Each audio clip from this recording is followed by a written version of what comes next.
ఇక బీజేపీలో హిల్ట్ లడాయి అంట.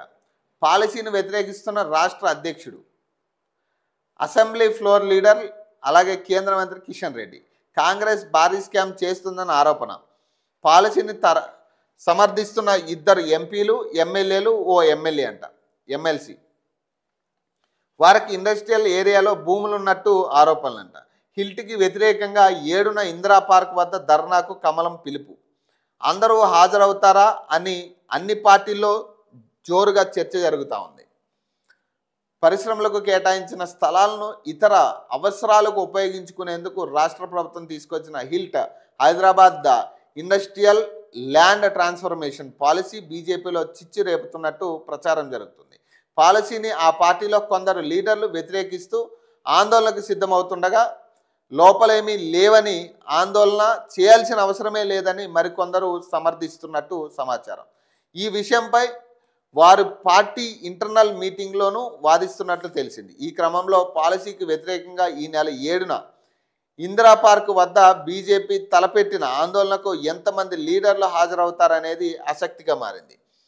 హిల్ట్ పాలసీని BJP state chief N Ramachandra Rao, assembly floor leader Aleti Maheshwar Reddy తీవ్రంగా వ్యతిరేకిస్తున్నారు. పాలసీ పేరుతో కాంగ్రెస్ పెద్ద ఎత్తున స్కామ్కు పాల్పడిందని, అలాగే పెద్ద స్కామ్కి ప్లాన్ చేస్తుందని ఏలేటి మహేశ్వర్ రెడ్డి అలాగే రామచంద్రరావు చెప్తున్నమాట.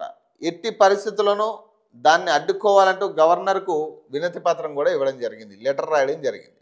సో ఏదైనా హిల్ట్కి సంబంధించి ఖచ్చితంగా పూర్తి సమగ్ర విచారణ జరగాలి. ఫస్ట్ సిబిఐ కావచ్చు, సిఐడి కావచ్చు, అసలు ఇందులో ఏముందనేది విచారణ చేసిన అనంతరం ఈ జియోలో నిజంగా గనక ఏమి లేకుండా ఉంటే సో అందరూ కూడా దీన్ని ఆహ్వానిస్తారు. కానీ ఇంతమంది దీని మీద ఇన్ని అనుమానాలు క్రియేట్ చేస్తున్నప్పుడు ఈ మధ్యలో ఏదైతే అన్ని విషయాల్లో కాంగ్రెస్ పార్టీ ఏ రకంగా అయితే దూకుడు ప్రవర్తిస్తుందో, ఈ అంశంలో కూడా ఇంతమంది వ్యతిరేకిస్తున్నా కూడా లేదు మా పరిస్థితి మా పని మేము చేసుకుపోతామంటే మాత్రం ఖచ్చితంగా దీని మీద మళ్ళీ ఇంకో ఉద్యమం స్టార్ట్ అయ్యే పరిస్థితి ఉంటుంది ఈ భూముల కోసం. సో కాబట్టి ఇప్పటికైనా సోయి తెచ్చుకుని ఆ జీవో గురించి కొంత విచారణ చేసిన అనంతరం దాంట్లో ఏమీ లేదని మీరైనా కానీ ఓపెన్గా ఆ జీవో ఏంటి, అసలు ఎందుకు నిర్ణయం తీసుకోవాల్సిందనేది కనీసం మీరైనా ఒక క్లారిటీ ఇచ్చి జీవోని ప్రవేశపెడితే బాగుండేది.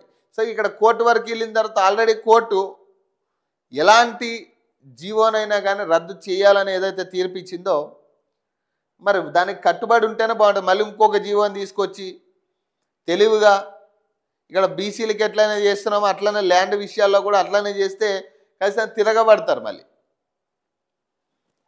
మళ్ళీ వచ్చేది మన ప్రభుత్వమే, తెలంగాణ